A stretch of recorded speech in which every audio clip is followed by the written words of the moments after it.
Sekarang saya akan masuk ke bagaimana tes Stephen dilakukan. Tes Stephen ini hanya men-scan pola sidik jari pada 10 sidik jari manusia.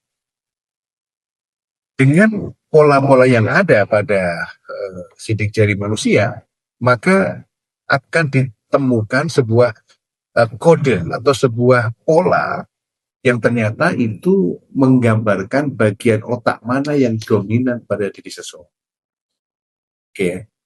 Nah, salah satu keunggulan dari tes ini selain dia cepat, kemudian simple, ini juga bisa menghindari bias atau kecenderungan orang ketika dia mengisi tes-tes kepribadian yang dengan paper test ya, paper ada soal yang dijawab, itu dia bisa membuat jawaban yang dibuat-buat, yang bukan dirinya. Nah, kalau tes Stephen ini, karena dia itu berbasis kepada gambar sidik jari, maka ini otentik. Ini original. Tidak bisa dia dibuat benda, bisa. Ini asli. Sehingga langsung tergambar genetic engine apa sih yang sebenarnya ada pada dirinya.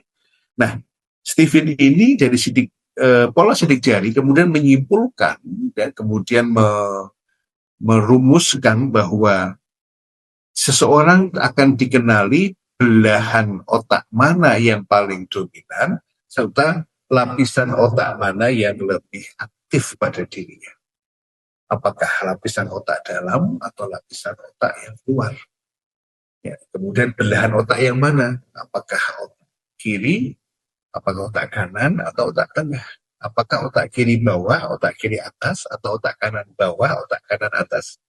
Nah, kemudian inilah yang kemudian akan dijelaskan oleh Stephen Expert, termasuk saya, yang dia telah belajar untuk mengetahui bagian-bagian otak. Dan kami sudah tersertifikasi, telah mengikuti berbagai macam workshop di Stephen Institute. Jadi ini gambarannya nih. Ya, ada otak bagian kiri, S ini sensing, kemudian T itu thinking, kemudian I intuiting, F itu feeling, dan IN itu instinct. Semua bagian otak ini dan semua kecerdasan manusia itu memang ada pada diri kita. Tetapi kami meyakini ada satu bagian yang menjadi leader, yang dominan, yang dialah yang menjadi buat keputusan utama dalam proses pengolahan informasi. Jadi ini menjelaskan bahwa ada orang tipe sensing, ada orang tipe thinking, ada orang tipe intuiting, feeling, instinct. Apakah ini mengkotak-kotakkan? Bukan, ini bukan mengkotak-kotakkan manusia, berarti dia tuh di judgment seperti ini, bukan. Ini hanya mengetahui bahwa seseorang ini punya kecenderungan sensing, sehingga cara berpikirnya pasti khas seperti sensing. Untuk mengenali saja seperti golongan darah, kita perlu mengenali golongan darah O, A, B, A, dan B. Apakah ini pengkotak-kotakan? Bukan. Ini hanya sebagai salah satu cara untuk memudahkan tindakan medis untuk pertolongan darurat dan seterusnya. Ya, jadi kita membagi ada 5 tipe engine atau mesin kecerdasan pada diri manusia, yaitu kecerdasan sensing, thinking, intuiting, feeling, dan instinct. Masing-masing punya kekuatan yang berbeda-beda, punya keunikan yang berbeda-beda yang nanti akan saya jelaskan lebih lanjut. Oke, nah ketika menjelaskan mengapa sensing punya kekuatan seperti ini, mengapa thinking punya kekuatan seperti ini, mengapa intuitif seperti ini, feeling seperti ini, insting kok punya keistimewaan seperti ini, kita tidak mengarang sendiri. Kami dari Stephen itu menggunakan dasar hasil riset dari para ahli neuroscience tentang otak. Kita memakai hasil riset dari Charles Gustav Jung, kemudian Ned Herman, kemudian Paul MacLeod. Mereka semua sudah mendapatkan hadiah Nobel. Dan ini sudah teruji dan diakui secara sains. Dan pendekatan mereka itu disintesakan oleh guru kami, Bapak almarhum Farid Poniman. Beliaulah founder dari Stephen Institute, penemu konsep Stephen, ayah kami, guru kami. Mudah-mudahan Allah memberikan tempat yang mulia di sisinya. Amin, amin, ya rabbal alamin. Ya, Almarhum Von Poneman ini adalah orang yang mensintesakan semua hasil riset para ahli neuroscience menjadi cara atau menjadi panduan cara menjelaskan setiap kecerdasan itu yang harus digunakan oleh kami semua murid-murid beliau. Ya, maka muncul tadi sensing, thinking, intuiting, feeling, instinct yang sebenarnya penjelasannya itu berdasar pada para ahli neuroscience ini. Jadi bukan ngarang sendiri, ya bukan otak-atik gaduk, bukan kemudian memasukkan unsur-unsur misalnya astronomi, bukan, tapi berbasis kepada hasil riset para ahli tentang neuroscience. Nah, sekarang kita masuk lalu. Ketika seseorang sudah testing, maka akan diketahui apa kecerdasan dominan Anda. Nah, saya ingin menyampaikan bahwa diri Anda sekarang ini adalah fenotip. Jadi kalau kita melihat tim kita yang sekarang ini usia mungkin 35, 40, 45 tahun, 50 tahun, itu adalah fenotip dia. Dan fenotip ini dibentuk oleh genetik dan lingkungan. Ada potensi genetik yang dia miliki dan ada lingkungan yang berpengaruh. Ya.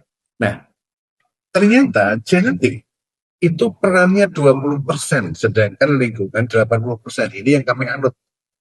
Konsep ini yang kami anut, yaitu fenotip dibentuk oleh 20% genetik dan 80% lingkungan.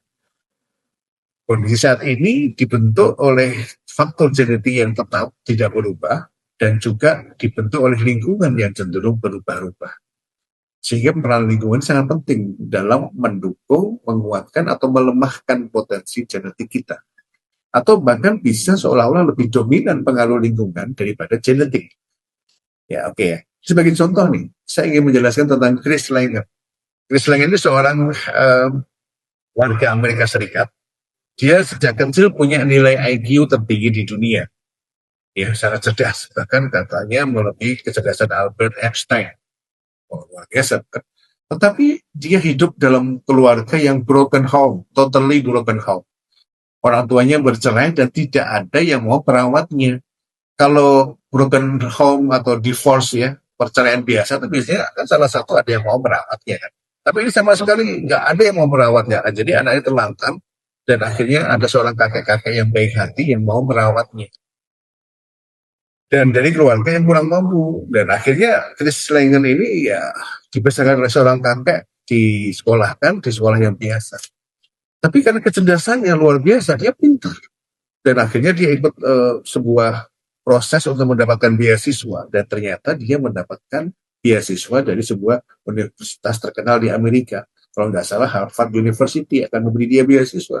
Tapi syaratnya Harvard harus meminta salah satu orang tuanya yang datang untuk mendapat beasiswa. Ternyata orang tuanya tidak ada yang mau untuk datang. Wow. Akhirnya Chris batal untuk mendapatkan beasiswa. Sehingga dia tidak bisa melanjutkan pendidikan ke perguruan yang lebih tinggi, pendidikan yang lebih tinggi. Maka dia hidup dengan pendidikan yang dia dapatkan ala kadarnya, maka ketika dia dewasa, dia bertahan hidup dengan profesi sebagai bodyguard dan security. Ya. Ini beda dengan Bill Gates. Dia punya nilai IQ biasa aja, tapi didukung keluarga yang harmonis dan dia juga disupport kesukaannya, minatnya, passion dia di bidang IT. Maka setelah dia dewasa, dia banyak melakukan eksperimen, observasi, dan akhirnya menemukan Microsoft Word, Microsoft Corporation, dan dia menjadi orang terkaya di dunia. Nah, sehingga rumus sukses manusia dari sudut pandang genetik adalah kita harus memulai dengan mengenali potensi genetik kita, lalu optimalkan lingkungan untuk mendukung dan mengasah potensi tersebut. Jadi kalau dalam lingkungan perusahaan saat ini, kita harus mengenali potensi genetik karyawan kita. Lalu hadirkan suasana di dalam perusahaan, yaitu lingkungan kerja, yang mendukung dan mulai mengasah, menstimulasi, dan memberi ruang potensi genetik itu untuk mendukung kinerja, untuk mendukung kesuksesan karyawan dan juga keberhasilan dalam mengejar pertumbuhan perusahaan.